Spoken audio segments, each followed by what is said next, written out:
Всем привет! Темой сегодняшнего видео будет то, как разместить наш проект на настоящем хостинге. Для хостинга, на котором будем размещать наш проект, я выбрал Python Anywhere. Причин для этого несколько. Во-первых, есть бесплатный тарифный план с рядом ограничений, но тем не менее вполне достаточно, чтобы разместить наше приложение. Во-вторых, большая часть задач автоматизирована, выведена в графический интерфейс. В принципе, достаточно легко и удобно пользоваться этим хостингом. Приложение, которое мы будем размещать, у меня заготовлено заранее, размещено на моем GitHub. К нему дано пояснение с картинками, кстати, на котором схематично изображено, что из себя вообще представляет размещение типового приложения на веб-хостинге. Ну и пошаговая инструкция, собственно, которую сейчас и повторим вместе с вами.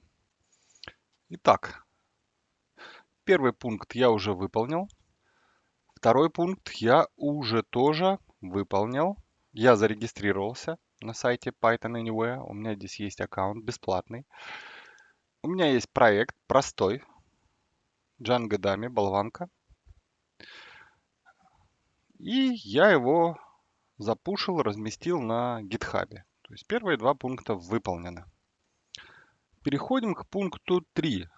Start Bash Console at Python Anywhere. Вот наши консоли.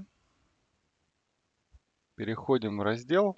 Старые консоли убираю, как будто у меня их и не было. Здесь есть различные варианты. Согласно инструкции берем, стартуем Bash Console и попадаем в Linux машину на нашем хостинге LS. Здесь уже этот проект присутствует, я сейчас его удалю. Ну вот, остатки от предыдущего деплоя все удалены. И, кстати, я нахожусь у себя в домашней директории. Вот моя домашняя директория, то есть начинаем отсюда. Читаем инструкцию дальше.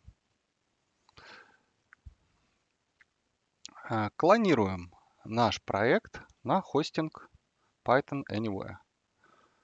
Для того, чтобы его склонировать, надо скопировать ссылку.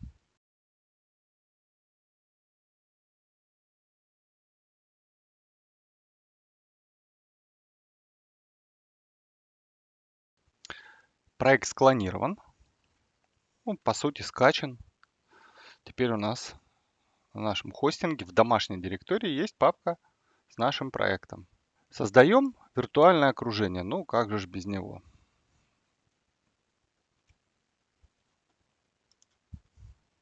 Переходим в папку проекта. Виртуальное окружение будет лежать рядышком.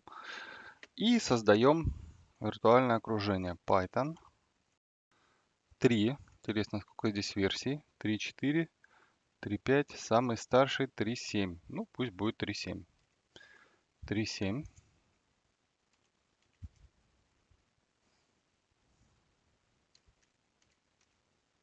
И даем нашему виртуальному окружению имя env. Пока она создается, глянем следующий шаг. Создали, активируем и устанавливаем все зависимости. Хостинг бесплатный, не быстрый, но тем не менее. Так, виртуальное окружение у нас создалось. Активируем его.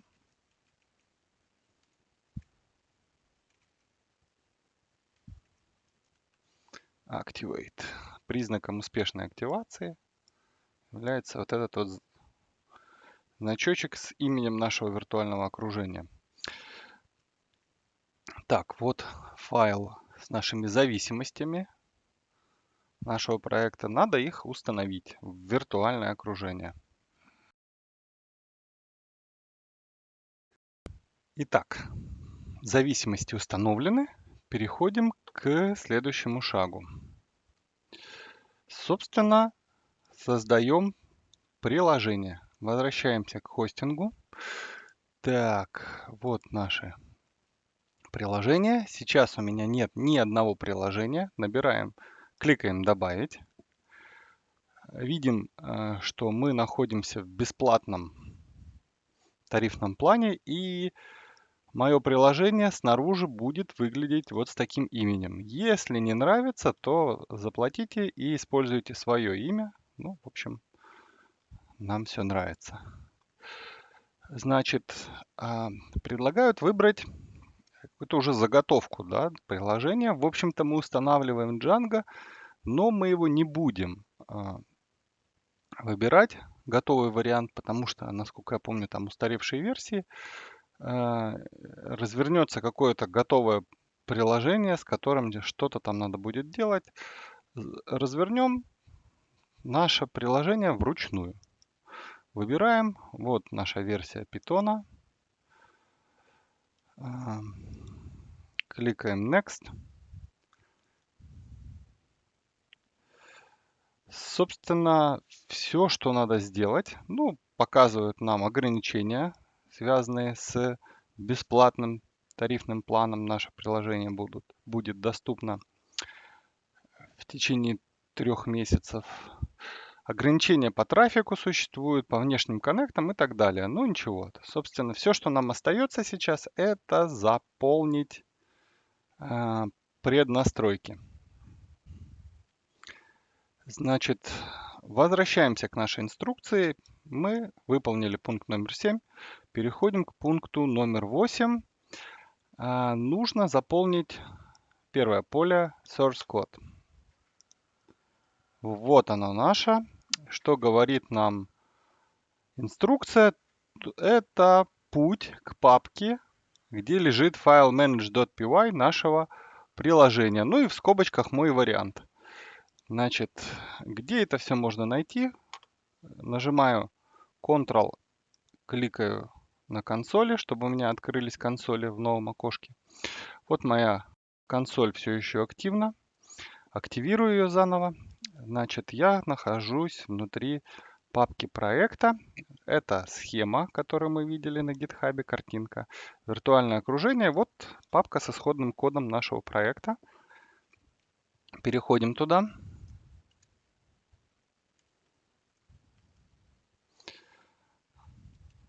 Выводим содержимое. И вот он, наш заветный файл.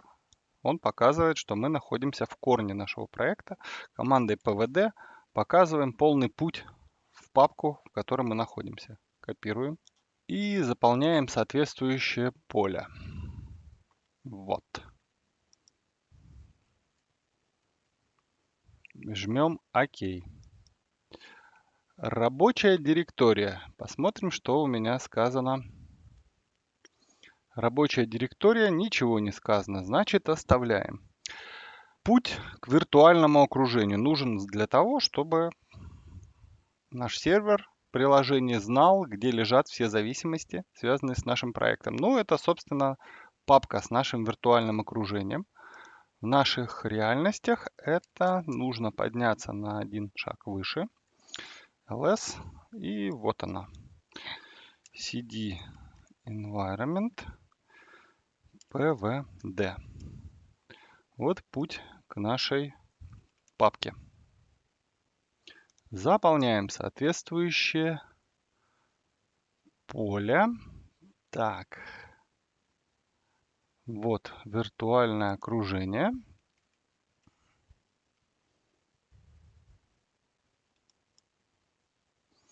Заполнили. Файлы статики и медиа.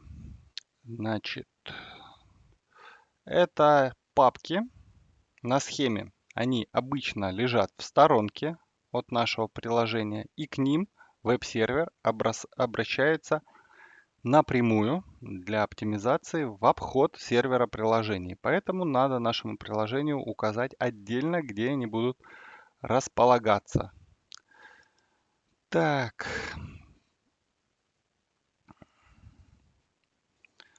Вот папки статиков. Вводим URL, соглашаемся с дефолтным значением. С этим именем сервер будет находить наши папки и директория для статик файлов. Значит, вот это моя домашняя. Сейчас скопируем ее отсюда. CD. Будут наши статики. Вынесем их вообще отдельно в домашнюю папку за пределы проекта. Почему? Потому.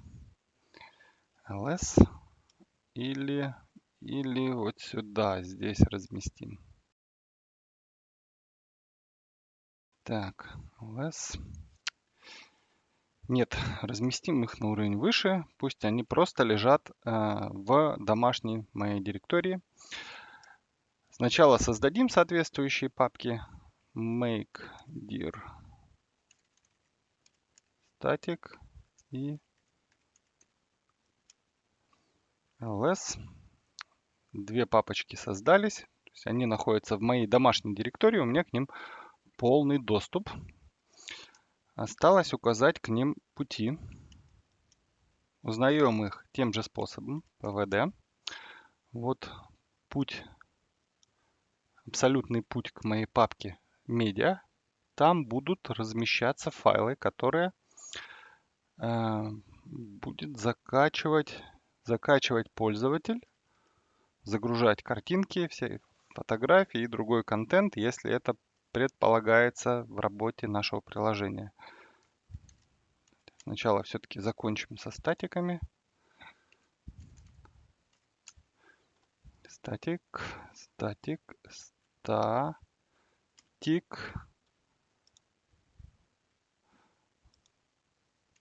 Путь. Статик. И симметрично делаем папку media. Это путь, по которому будет ее находить сервер URL. А это ее физическое размещение на сервере. Так, вроде все. Настройками HTTPS заниматься не будем. Посмотрим, что еще осталось в инструкции. Статики прописали. Надо доработать WSGI файл, то есть именно тот файл, за который сервер приложений будет запускать наш проект. То есть в этом файле наше приложение будет представлено в виде одной единственной функции, которая принимает на вход request, запрос, а дает на выход response, ответ. Собственно, здесь уже предложен вариант этого файла. Вот он. Поменять его, судя по всему, нельзя. Его можно только, то есть расположение самого файла, это зашито в настройки хостинга, его можно изменить. Значит, что нужно сделать? Во-первых, закомментировать то, что раскомментировано здесь по умолчанию. То есть это просто приветственная страничка. Мы ее комментируем, сохраняем.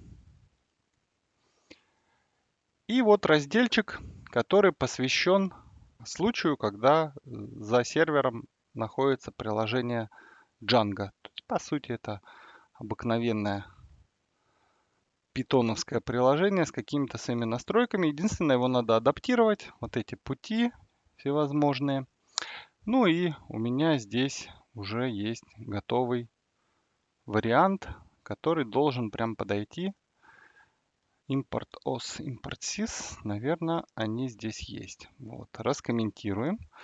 Тут надо быть внимательным, чтобы не раскомментировать какую-нибудь вот такую штуку, которая приведет к ошибке. Есть импорт необходимых библиотек. Потом путь.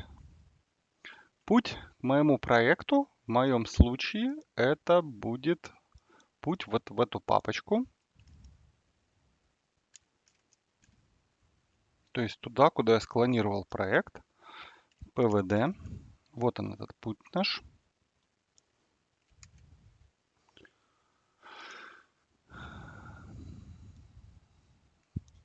Обращаю внимание, что это питоновский код, поэтому не забываем ставить кавычки там, где это надо. В данном случае это строковый литерал. Здесь строка. Давайте сверимся с моей подсказкой. Пас ведет глубже, то есть опять-таки в корень нашего проекта, не туда, куда я скопировал, склонировал, а туда, где находится файлик manage.py. Давайте допишем src. Раскомментируем эти строки, они уже предзаготовлены. Вот. Единственное, надо подправить, сказать нашему серверу, где находится файл с настройками внутри нашего приложения. Давайте посмотрим. Значит, вот этот путь pass, переменная pass, ведет нас в папку src, и от нее дальше идет отчет. Переходим в src, делаем листинг, вывод содержимого. Вот единственное приложение, которое есть, Hello World. Вот manage.py. И вот модуль, пакет с настройками. cd-proj ls. Вот наши настройки. То есть мы живем в мире пакетов, модулей, импортов Python. Поэтому пакет вот, модуль вот. Адаптируем соответственно. Наш пакет, в котором лежат настройки, называется proj. У вас может называться как-то по-другому. То есть это по сути папка, где лежит файл whisky, settings, app и другие. Адаптировали. Так, и соответственно уже само создание нашего приложения. Обращаю внимание, вот этот комментарий не должен быть раскомментирован, потому что это простой текст, Python его не поймет. Собственно, происходит импорт функции из Django и создание из него приложения. Вроде как все. Сохраняем. Так, смотрим нашу подсказку. Теперь нужно доработать настройки нашего приложения, то есть того, которое располагается, который мы склонировали на хостинг. Открываем на редактирование файл settings.py. Вот он. Я как раз нахожусь в нужной папке. Воспользуемся редактором. Есть он тут. vim settings.py. Значит, что нужно поправить? Поправить нужно, дебаг пока оставим включенным. Нужно поправить содержимое списка разрешенных хостов, то есть тех доменных имен, на которые разрешено обращаться к нашему приложению. Переходим в режим редактирования и добавляем наш вариант. Надеюсь, не ошибся. Так, это список, даже поставлю запятую, чтобы было видно. Вот эти скобки говорят нам о том, что структура данных называется список, а вот эта строка это ее содержимое, первый элемент. То есть обращаться можно на этот домен. Значит, так, что дальше? Поправили. Ну и, соответственно, нужно указать нашему приложению, какие урлы использовать для статик, медиа и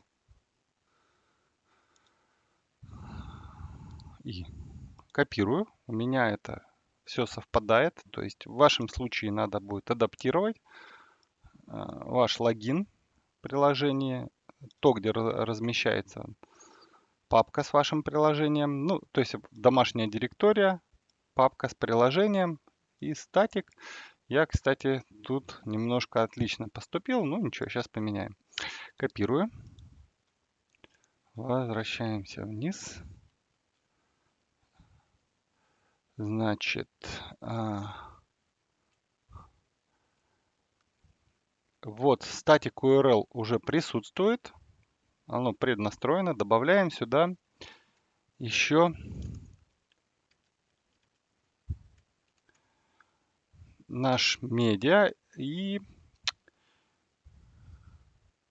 media URL и static root media root. Единственное, в моем случае папки static вынесены в домашнюю директорию. То есть то, как я настроил в данном видео, это будет выглядеть вот так.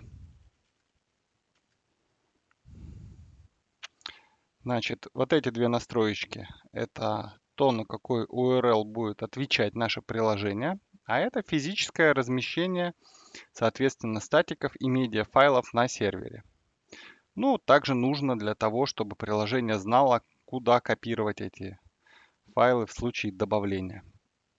Выходим из режима вставки, сохраняем.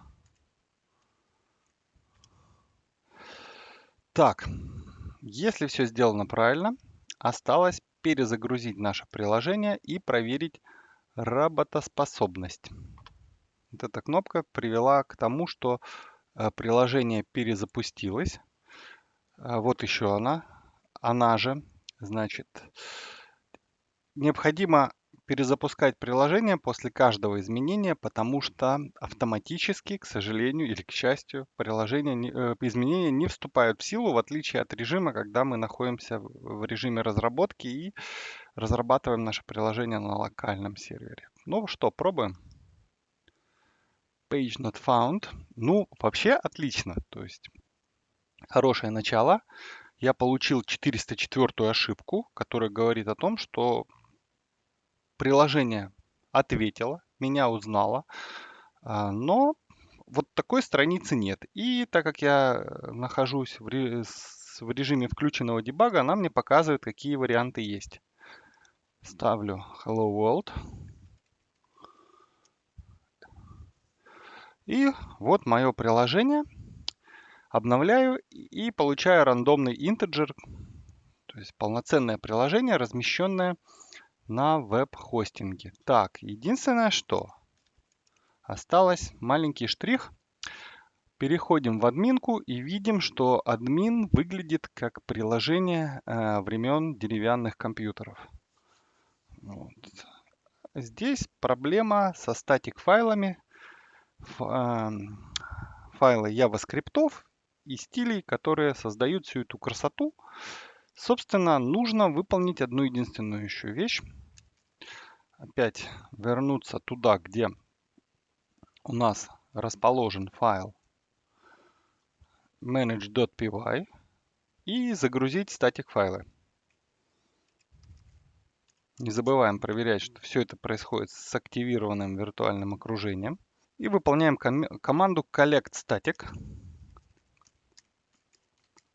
которая, в общем-то, и перенесет наши статик файлы из файлов нашего проекта туда, где их сможет найти веб-сервер, конкретно где же указана эта папка? Ну, в общем, в папку static, которую мы где-то там указали, и она мне не попадается на глаза. Cannot open manage.py. Manage. Видим, что скопировано в папку Home Dennis Code Static 132 файла. Это те статики, которые прилагались к моему приложению. В частности, админка. Ну, попробуем без перезагрузки. Вроде должно сработать и так. Да, все стало красиво. Статики подгрузились. На этом все. Спасибо за просмотр. Ставьте лайки, подписывайтесь.